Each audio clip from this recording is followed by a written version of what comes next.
Paz do Senhor, irmãos. Glória a Deus. Por gentileza, como você está, abra sua Bíblia no livro de 1 Samuel, capítulo de número 17, versículo de número 37. Glória ao nome de Jesus. Enquanto você localiza, eu quero externar a minha gratidão pela vida do pastor Wagner, da sua esposa, de todo o ministério, de uma forma abrangente. Também pela vida do irmão José. Cadê ele? Ah, lá e lá. Vi de longe. Deus abençoe a sua vida, sua família. Também do irmão Marcelo. Conheci semana passada, semana retrasada. Alguma semana, só não me lembro qual. Deus abençoe a sua vida. Glória a Deus. Livro de 1 Samuel, capítulo de número 17, versículo de número 37. Quem achou, por gentileza, diga amém. Amém. Glória a Deus. Disse mais Davi: o Senhor me livrou da mão do leão e da do urso. Ele me livrará da mão deste filisteu. Então disse Saul a Davi: vai-te embora, e o Senhor seja contigo. Glória a Deus. Dá uma olhada para o teu irmão, se assim você pode, e diga: o Senhor é contigo. Para ficar mais bonito, eu sei que você está com sono. Tem alguém com sono? Credo, irmão, está repreendido. Fala para ele: o Senhor é contigo. O Deus de Israel é contigo. Glória a Deus. Queridos, o livro de 1 Samuel narra o ministério do profeta, a qual carrega o nome que nós acabamos de fazer menção. Samuel, ele é conhecido por ele trazer a ordem novamente da adoração religiosa e regular na terra, depois que os israelitas, eles se esqueceram da verdadeira adoração, do verdadeiro Deus, daquele a qual tirou eles com mãos fortes do Egito, a qual aquele que deu sustento, ajudou, orientou, proveu tudo para eles. Ao longo da caminhada deste povo, assim eles se esqueceram.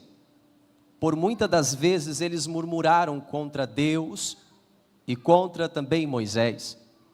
No livro de Números, capítulo de número 23, aonde o texto diz que Deus não é homem para que minta, e nem filho do homem para que se arrependa.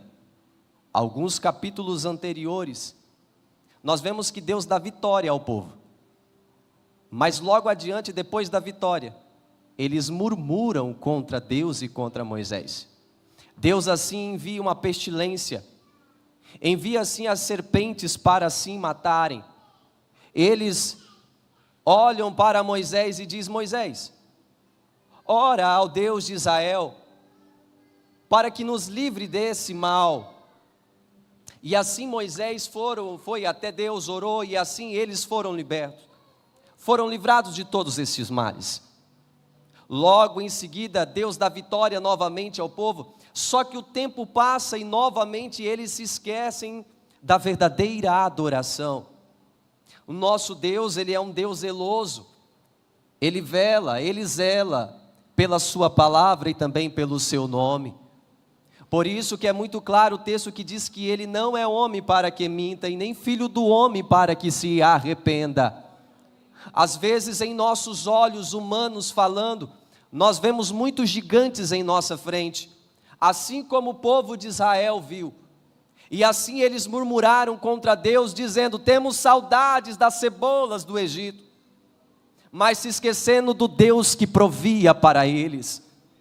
E nós vemos neste momento Samuel, ele trazendo novamente, restaurando a adoração novamente, no meio desse povo que estava totalmente idólatra, em um período totalmente caótico, em um período totalmente turbulento, o período dos juízes.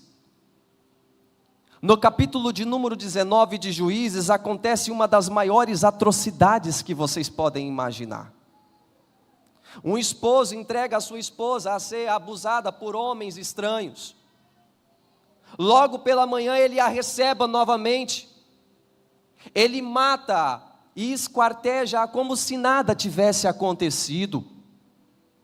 Nós vemos mais à frente no capítulo 21, traz-nos uma resposta sobre o porquê isso acontecia. Tudo isso acontecia por não haver rei em Israel, e cada um fazia o que parecia bem aos seus próprios olhos. Nós vemos que o povo, eles andavam de acordo com o que os seus olhos viam, achavam bons. Por isso que o nosso Cristo disse em Mateus 6, a candeia do vosso corpo são os vossos olhos. Se os vossos olhos forem bons, todo o teu corpo terá luz. Se os teus olhos forem maus, todo o teu corpo andará em trevas. O salmista no Salmo 73, ele diz, os meus pés quase se desviaram dos caminhos retos, tudo por observar a prosperidade dos ímpios. Mas eu voltei ao estado original quando eu pisei os meus pés no santuário do Altíssimo. Nós precisamos olhar e enxergar o que os nossos olhos de fato estão vendo. No livro de 2 Samuel, capítulo de número 11, Davi olhou Betseba e assim aconteceu o pecado. Nós vemos que o salmista, no Salmo 119, verso 37, ele diz, desvia os meus olhos das coisas inúteis, faz-me viver nos teus caminhos. Os nossos olhos precisam ser bons, os nossos olhos precisam estar focados no autor e consumador da nossa fé.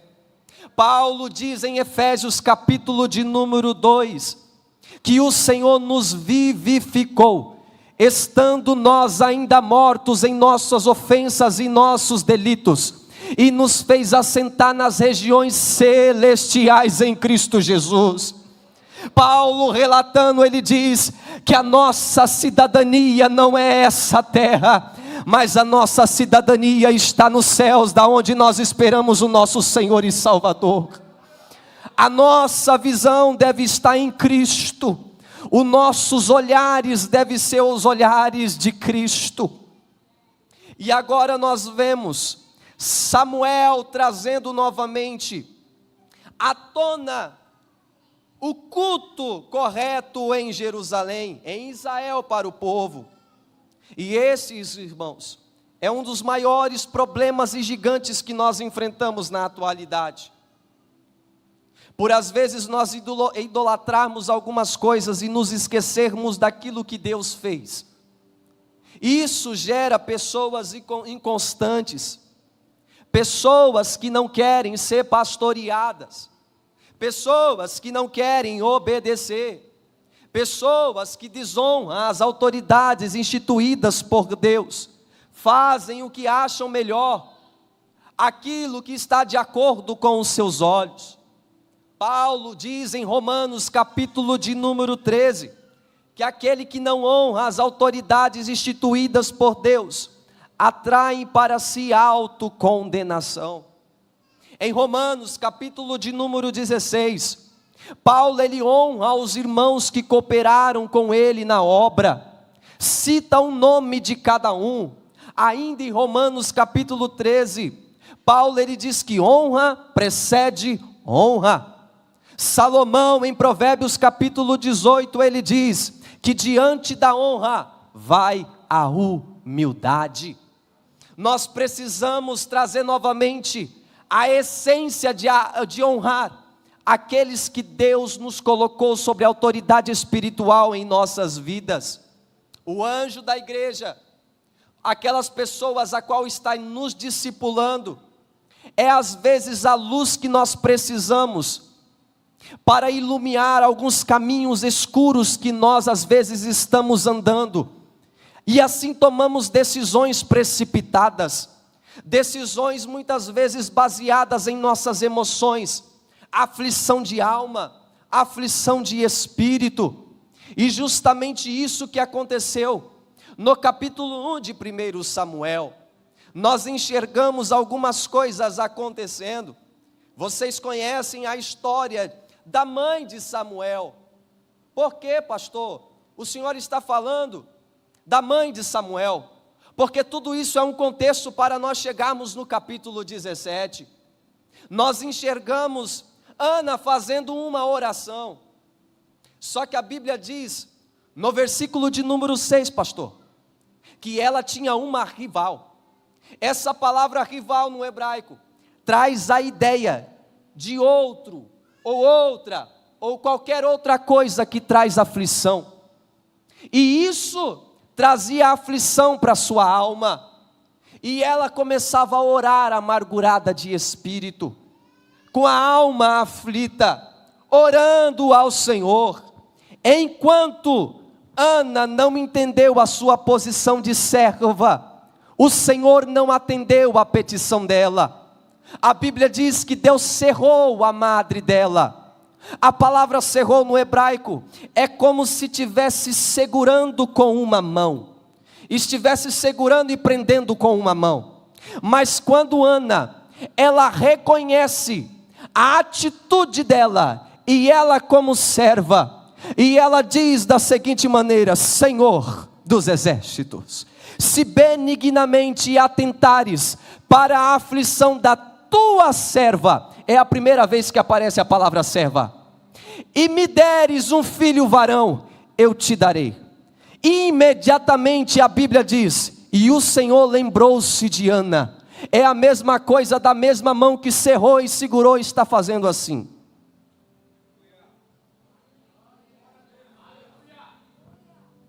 Enquanto ela estava amargurada de espírito, sendo afligido por aquilo que era externo, ela não estava se atentando como serva, mas quando ela tomou a atitude de uma serva, Deus falou, agora sim o negócio está fluindo. E para ficar bonito, por gentileza, se puder projetar para mim, Lucas capítulo de número 1, versículo de número 38, Lucas capítulo de número 1, versículo de número 38, a mesma oração de Ana, incluindo a palavra serva. Olha que quando uma pessoa se coloca na posição de serva, pastor, olha os céus que Deus abre, o que Deus faz, a mesma oração. Olha só, então disse Maria, aqui está a serva do, que se cumpra em mim conforme a tua, e os anjos se ausentaram. Vamos repetir para ficar bem lindo? 1, 2, 3.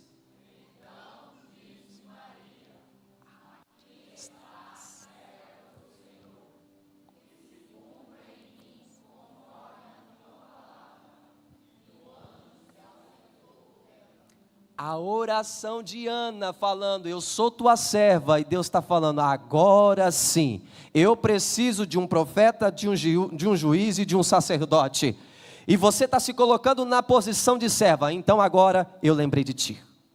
Aquele gigante que se levantou, afligindo ela, a alma dela, o espírito dela, ela alinhou a sua aflição de alma com a vontade de Deus, o céu se abriu e a promessa aconteceu. O gigante, quando cai por terra, é quando nós alinhamos a nossa vontade com a vontade de Deus.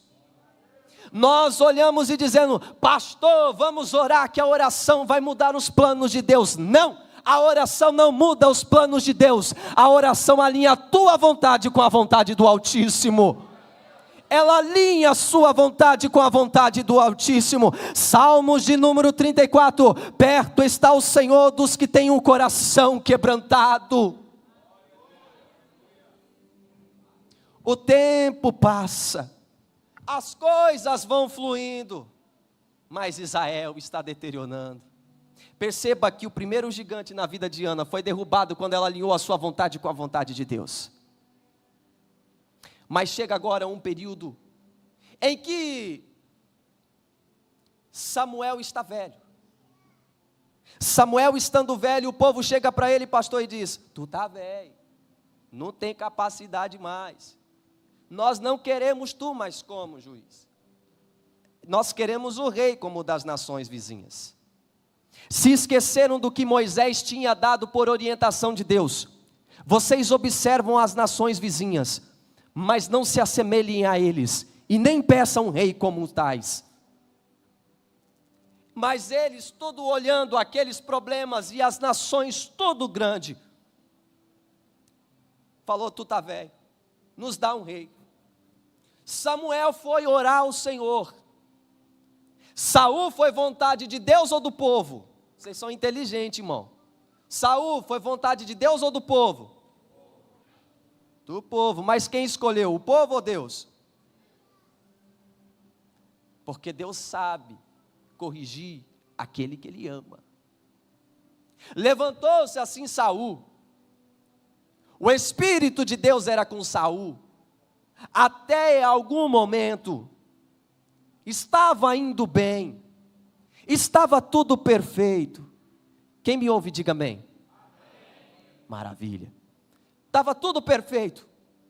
Só que chega um período, chega um momento, violonista, que Deus dá uma ordem para ele: mata tudo, não deixa nada, extirpa esse povo. Ele olhou para aquele povo, atendeu parte do mandamento de Deus, mas ele preservou alguns animais e dizendo: vamos sacrificar a Deus isso. E ele preserva. Deus levanta Samuel, repreende ele e diz: ô Saul, melhor é obedecer do que sacrificar. Em nosso meio tem muitos sacrificando sem frutificar. Sacrifica muito, cansa muito e não tem fruto nenhum. Porque às vezes é momento de obedecer e está sacrificando. Às vezes estamos correndo muito, cansando demais, mas nenhum fruto. Deus olha para Saul, rejeita Saul. Versículo 14 do capítulo 16. E o Espírito do Senhor se retirou de Saul. E agora o espírito que assombrava ele era mau. Assolava ele. E agora ele pega e olha para si e fala assim: eu preciso de um tangedor. Eu preciso de alguém que toca a harpa. E agora, os servos deles observava o jovem lá no pasto.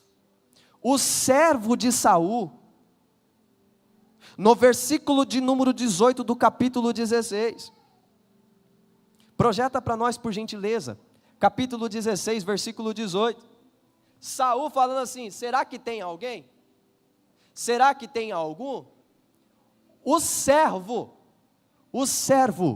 de Saul olhando para ele e dizendo: então respondeu um dos seus jovens e disse: eis que tenho visto um filho de Jessé, o belemita. Olha só as especificações que o camarada dá de Davi: que sabe tocar, que é valente, que é animoso, é homem de guerra, é prudente em palavras e de gentil presença, e olha o que é mais, e o Senhor é com ele. Ô projetor, seja meu amigo, depois o pastor te paga um açaí. Não, é 1 Samuel, capítulo 16. Você não vai ganhar açaí não, se bem que já está de madrugada, né? Você não vai tomar café não. Capítulo 16 de 1 Samuel. Se estressa com eu não, por favor. 1 Samuel, capítulo 16. Aê, vai ganhar açaí não, ficou tarde demais. Olha só, então respondeu um dos seus moços, de Saul: conheço um filho de Jessé, o belemita, que sabe e é, que mais? Que mais? E que mais? Que mais? E o camarada já tinha sido rejeitado, Saul, e agora ele precisa de alguém para tocar a harpa e o espírito ruim sair dele. Sair não, aliviar, porque dele não saiu. E agora eles escolhem Davi, Davi vai para lá, começa a tocar, o negócio flui. Agora os irmãos dele vai para a guerra, e lá vai Davizinho levar marmita para os seus irmãos que estão lá na guerra. Chega lá, vê esse camarada grande, todo mundo com medo, tremendo as pernas. O camarada é pequeno, é ruivo, eu só não sei se ele era magro igual eu. Mas tinha o Espírito Santo. Cadê a missionária que ministrou aqui? Olha lá. Ele tinha a presença. Tinha um que não tinha presença, mas ele era a autoridade, mas não tinha mais a presença. Todo mundo pega Davi e Golias. Não, não, não. A história não é de Davi e de Golias, porque Davi não tomou a honra para si. Davi, quando foi enfrentar Golias, ele deu a honra para Deus. Davi não enfrentou o gigante por causa dele mesmo. Ele falou: quem é esse incircunciso que afronta o povo de Israel? Que afronta os exércitos de Deus? Quem é esse incircunciso? O povo tudo tremendo, tudo com medo. O Davizinho chega, o gigante lá embaixo, no versículo 23 do capítulo 17, ele está lá embaixo, ele começa a subir, e afrontando o povo de Israel durante 40 dias, vai enfrentando, afrontando o povo de Israel, durante 40 dias ele afronta. O versículo 24, porém todos os homens de Israel, vendo aquele homem, fugiam da presença dele. Ó, poeira ficava para trás. E agora, Davizinho tinha uma funda, tinha uma pedra, mas todos nós pensamos que era algo qualquer, né? Esses irmãos dele, Saul, era da tribo de Benjamim, era uma tribo que manuseava a funda. Se você puder projetar para nós 1 Crônicas capítulo 12, versículo 2. 1 Crônicas capítulo 12, versículo 2. Davi, ele tinha funda e tinha pedra, mas não era um instrumento qualquer, era um instrumento de guerra. Olha só, tinham por arma o arco, e usavam tanto da mão direita como da mão esquerda, em arremessar pedras com fundas, e em atirar flechas com arco. Eram dos irmãos de Saul, da tribo de Benjamim. Olha só como os camaradas eram bons. Juízes, capítulo 20, versículo 16, por gentileza. Esse camarada vai ficar bravo comigo. Juízes, capítulo 20, versículo 16. Quem está entendendo, diga amém. Amém. Pode mentir não, hein, crente? Olha só, entre todo este povo, havia 700 homens escolhidos, canhotos, os quais atiravam com a funda uma pedra num cabelo e os camaradas aqui estão com medo. Os camaradas aqui estão tremendo as canelas. Está com medo. Por quê? Porque não tem a presença. Por que eles estão com medo? Eles serviam, olha só Davi, é o exército do Deus de Israel. É o exército do Deus de Israel. Mas o exército do Deus de Israel está com medo. Por quê? Porque o líder está sem a presença. O líder não tem a presença. Mas olha como Davizinho, o povo só estava repetindo o que o gigante estava falando. Eles estavam tomando para si a afronta e só falando do gigante. Nós não conseguimos, o gigante é grande. ele é demais, ele é forte, olha a armadura dele. Mas Davizinho chegando no 26, ele diz, exército do povo de Deus, ou exército do Deus vivo. Versículo 34, Davizinho olhava e dizendo, exército do Deus vivo. Versículo 37, o Senhor é contigo. Versículo 40, o Senhor é contigo. Versículo 45, o Senhor dos exércitos. Perceba que Davi só falava do Deus dos exércitos, enquanto o povo só falava do gigante. Enquanto tem um só falando de gigante, tem um Davi que só fala da presença de Deus. Enquanto tem gigante se levantando, nós só olhando para o gigante e falando, vai destruir, vai me matar, eu vou perecer. Mas enquanto você estiver falando isso, ele vai só crescer. Mas quando você olhar para os céus e dizer, lá está o meu socorro, lá está minha torre forte, lá está o Senhor dos exércitos, aquele que me ajuda, esse gigante cai por terra. Para de ver gigantes e começa a olhar para o Deus de Israel. Para de olhar para o gigante que às vezes te afronta e começa a clamar o Deus que você serve, que é maior do que todas as coisas.